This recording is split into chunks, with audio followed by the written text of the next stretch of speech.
11월 9일 월요일, 오늘 우리에게 주신 하나님 말씀은 열왕기하 1장 5절부터 끝절인 18절까지 말씀입니다.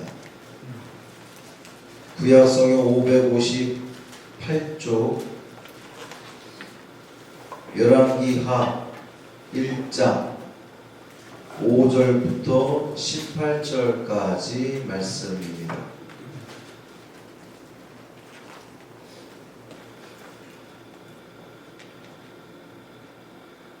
함께 읽겠습니다.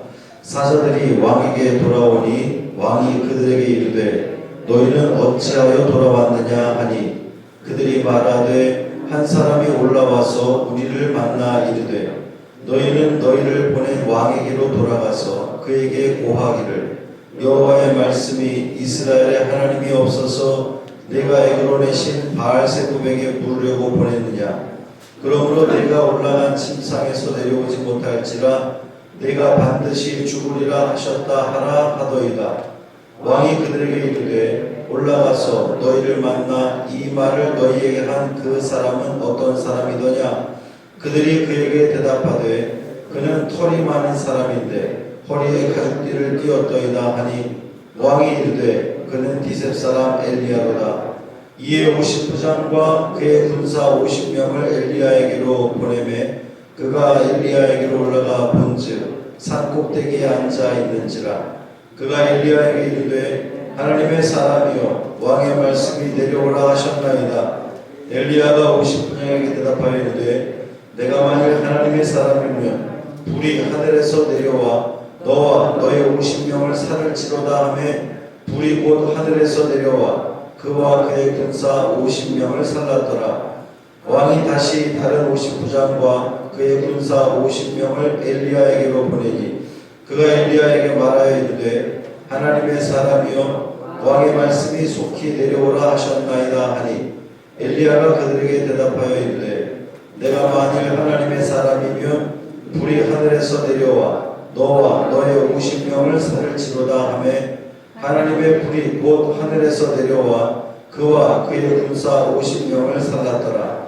왕이 세 번째 50부장과 그의 군사 50명을 보낸지라.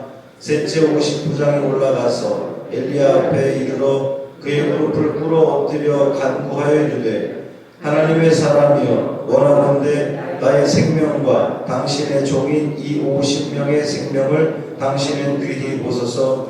불이 하늘에서 내려와 전번에 50부장 둘과 그의 군사 50명을 살랐거니와 나의 생명을 당신은 귀히 보소서 하매 여호와의 사자가 엘리야에게 이르되 너는 그를 두려워하지 말고 함께 내려가라 하신지라.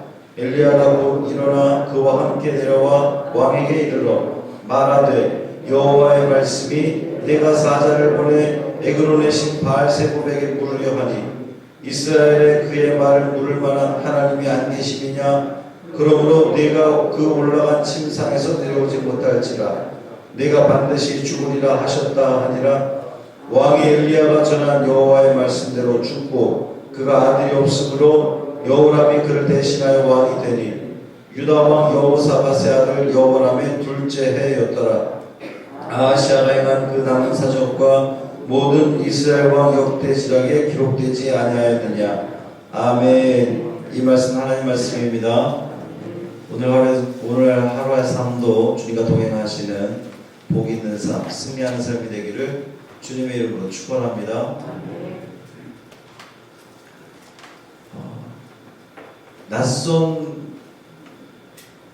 낯설지 않은 곳인데 낯섭니다. 그러나 기도하는 사람은 장소를 가리지 않죠. 처음에는 조금 어색하고 그럴 수 있지만 하나님 만나는 장소는 우리가 가리지 않습니다. 이 새벽에도 주님의 그 음성이 들려지게 하시고 또 그 말씀에 순종하여서 오늘 이 하루도 주 안에서 승리하는 여러분 모두가 되기를 주님의 이름으로 축원합니다. 아합의 아들 아하시야에 대한 이제 마지막 이야기입니다. 다란 난간에서 떨어져서 병이 들었을 때에 그는 에그론의 신 바알 세부백에 병이 나을지를 알아보라 이렇게 이제 사신을 보내죠. 하나님의 사자가 엘리야에게 말씀하시기를 가서 그 사신을 만나라. 그래서 만나서 아하시야가 침상에서 내려오지 못하고 죽게 되리라 라고 하는 이 하나님의 뜻을 가서 이제 전하라 그럽니다. 이제 오늘은 이 아하시야의 사자들이 돌아왔을 때 왜 어찌 돌아왔느냐 그랬더니 이 사신들이 이야기합니다. 여호와의 말씀이 이스라엘의 하나님이 없어서 겨우 바알 세부백에 가서 그걸 알아보느냐 네가 침상에서 죽으리라 이런 이야기를 하더이다. 그랬더니 이제 아하시야가 묻습니다. 어떻게 생긴 사람이냐? 그랬더니 털옷을 입고 있고 또 가죽띠를 허리에 털이 많은 사람인데 이제 이 털이 많은 사람은 실제로 이 털이 많다라기보다는 털옷을 입은 것으로 이렇게 보여지는데 털옷을 입고 또 허리에 가죽띠를 띄었습니다. 그랬더니 왕이 용케도 그 사람이 엘리야인 것을 알아차린 거죠. 그는 엘리야다. 자, 그랬으면 이 아하시야는 어떻게 했을까요? 어떻게 해야 됐을까요? 그가 엘리야인지 알았으면 하나님의 사람, 사실 이 아하시야는 어린 시절부터 아버지 아합이 얼마나 엘리야를 죽이려 했는지 알 거예요. 아버지 아합뿐만 아니라 자기 어머니 이세벨이 얼마나 그 엘리야를 죽이려 했고 또 어머니 아버지가 늘 집에 오면 뭘 얘기했겠어요? 저 엘리야 때문에 아주 피곤해 죽겠다고 뭐 이런 얘기하지 않았겠습니까? 뿐만 아니라 이 아하시야가 어린 시절을 보내면서 아버지 어머니는 그토록 엘리야를 죽이려 했으나 그 누군가가 하나님인데 이 지금 아합의 이 가문은 하나님을 섬기지 않고 자꾸만 이 우상을 섬기는 사람들이니까 여호와 하나님이 어쨌든 여호와 하나님이 그 엘리야와 함께 하셔서 가뭄도 오게 하시고 또 불도 갈멜산에서 내리시고 결국 비도 내리게 하신 분이 하나님 여호와 하나님이신 것을 알았을 거란 말이에요. 들었을 거란 말이에요. 그러면 이제 이쯤 됐으면 그리고 이제 이런 사전 이해가 있으니까 그가 어떤 모습이더냐 딱 그랬을 때에 털옷을 입고 가죽띠를 띄었어? 그러면 그는 엘리야구나. 대번에 알았으면 아하시야는 하나님께 엎드려 회개했어야죠. 자기의 지난 날들을 회개했어야죠. 아버지 아합이 그토록 악행을 하고 또 어머니가 그렇게 우상을 섬기고 이 모든 모습들이 결코 여호와 하나님이 원하시는 것이 아니라는 것을 몰랐으니까 깨닫지 못했으니까 이랬겠죠. 어쨌든 엘리야인 줄 알았어요. 엘리야인 줄 알았는데 지금 아하시야가 엘리야인 줄 알고 한 행동이 뭡니까? 50부장과 군사 50명을 보내는 거예요. 사실 이게 말씀을 그냥 순수한 마음으로 읽으면 뭐 그렇게까지 해. 50명 지금 우리 이 말씀을 읽어보면 이 뉘앙스가 어감이 하나님의 사람 이제 59장에 가서 하나님의 사람이여 왕의 말씀이 내려오라 하셨나이다. 우리말 이 성경이 좀 너무 순하게 번역을 했어요. 순하게. 그러니까 지금 우리가 그냥 읽을 때는 59장이 가서 하나님의 사람이요. 표현도 좋잖아요. 또 왕의 말씀이 내려오라 하셨나이다. 마치 그냥 엘리야를 모셔가려고 하는 듯한 그런 느낌을 받잖아요.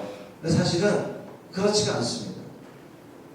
주석들에도 보면 이 부분을 다 해석을 하기를, 주석가들이 해석을 하기를,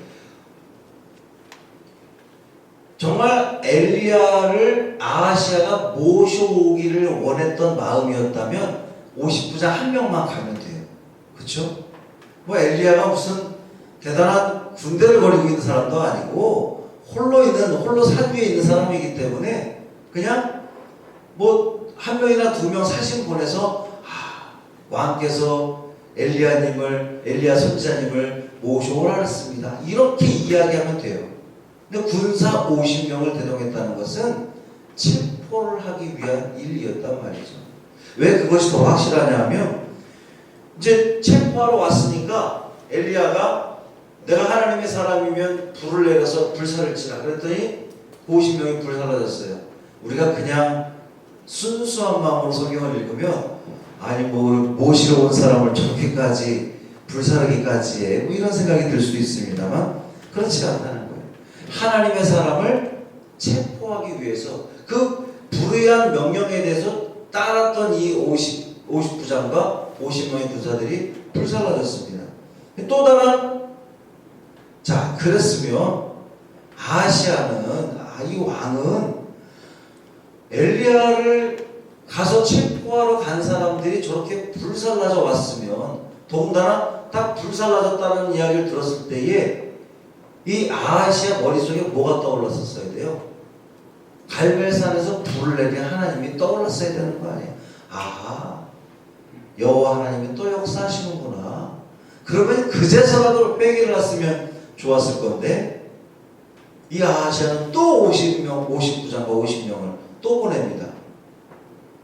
군사들이 가서 또 똑같이 얘기하는 거예요. 하나님의 사람이요 왕이 내려오라 그랬습니다. 그랬더니 또 똑같은 명령을 합니다. 세 번째 보내진 50부장은 아주 지혜로운 사람이었어요. 이것이 여호와 하나님이 하시는 일이구나 라고 생각이 딱 드는 순간 이 사람은 가서 엘리야 앞에 무릎을 꿇고 엎드려 이야기합니다. 하나님의 사람이여 원하건대 나의 생명과 당신의 종인 이 50명의 생명을 당신은 귀히 보소서. 그랬더니 하나님께서 엘리야에게 같이 내려가라. 이 엘리야도 참 대단한 사람입니다.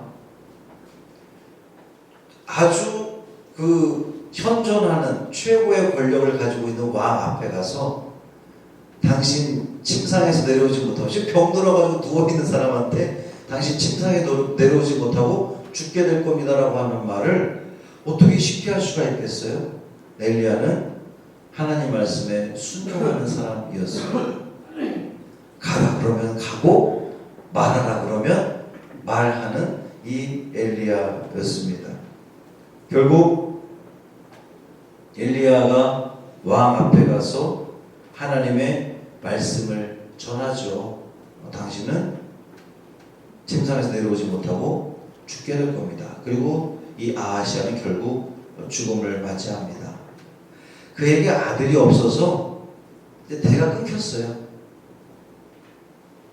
오므리, 아합, 아하시아 겨우 3대만 왕조를 이루고 그 오므리와 아합 당시에 이 외교적으로 또 국가적으로 상당한 힘을 가지고 있었던 이 북이스라엘이었음에도 불구하고 하나님의 말씀대로 그대로 이루어져서 이 아들 아하시아 때에 이 오므리 왕조는 그냥 끝나버리고 맙니다. 사랑하는 성도 여러분, 이 아합 때도 그랬고 아하시아를 우리가 또 보면서도 그렇고 하나님은 끊임없이 하나님의 그 뜻을 우리에게 말씀하고 계세요. 설교 말씀을 통해서 또 우리 주변에 있는 우리 같은 신앙의 동료들의 입을 통해서 혹은 매스컴을 통해서 다양한 방법으로 하나님은 우리에게 끊임없이 말씀하시고 우리가 하나님 품으로 돌아오기를 회개하기를 간절히 바라시는데 자꾸만 우리는 그것을 민감하게 반응하지 않는 것이 문제라고 하는 거죠. 오늘 이 하루 살아가면서 순간순간마다 우리 유기성 목사님 항상 이야기했을 때 24시간 주님과 동행하라고 매 순간순간마다 하나님께 묻는 거예요. 가리이까 말리이까 하리이까 말리이까 내가 이것을 하면 하나님이 기뻐하시겠습니까? 아니겠습니까? 그 모든 삶의 영역 속에서 그렇게 주님께 묻고 나아간다면 하나님은 반드시 여러분에게 응답하십니다. 내가 못 들은 척하려고 그러니까 하나님의 뜻을 자꾸만 어기고 살아가는 거거든요. 하나님은 분명히 말씀하셔요. 하나님은 침묵하지 않습니다. 분명히 말씀하는데 내가 자꾸만 내가 가고 싶은 길은 이긴데 하나님은 가지 말라고 하니까 그거 안 듣고 싶은 거예요. 민감하게 반응하시고 또 순종함으로 이 엘리야처럼 순종함으로 주님으로부터 귀하게 쓰임받는 오늘 우리의 하루의 삶 되기를 주님의 이름으로 축원합니다. 할렐루야. 살아계신 아버지 하나님 고맙습니다. 하나님의 은총 가운데에 또 이렇게 또 새로운 장소에서 좋은 장소에서 새벽 기도회를 갖게 하시니 고맙습니다. 조금 낯설긴 하지만 이곳에서도 우리가 엎드려 하나님 앞에 기도할 때에 주님 응답하여 주옵소서. 또 간절한 마음으로 주님 앞에 기도하는 간구하는 우리가 되게 하여 주옵소서. 하나님 오늘도 우리는 주님의 말씀에 민감하게 반응하기를 원합니다. 우리에게 말씀하시는 끊임없이 우리를 부르시는 그 부름에 응답하게 하여 주옵시고 하나님께서 원하시는 주님이 기뻐하시는 그 삶을 온전히 살아내는 우리 모두 되게 하여 주옵소서. 우리 송옥순 권사님, 김경남 권사님, 이정자 권사님 주님 붙들어 주옵시고 주님 긍휼히 주옵시고 주님이 사랑의 눈으로 보아주시고 만져주시고 일으켜 주셔서 회복의 은총이 있게 하여 주옵소서. 이 하루의 삶을 온전히 주님께 맡기기를 원하며 우리 주 예수 그리스도의 이름으로 간절히 축복하며 기도합니다. 아멘. 하늘에 계신 우리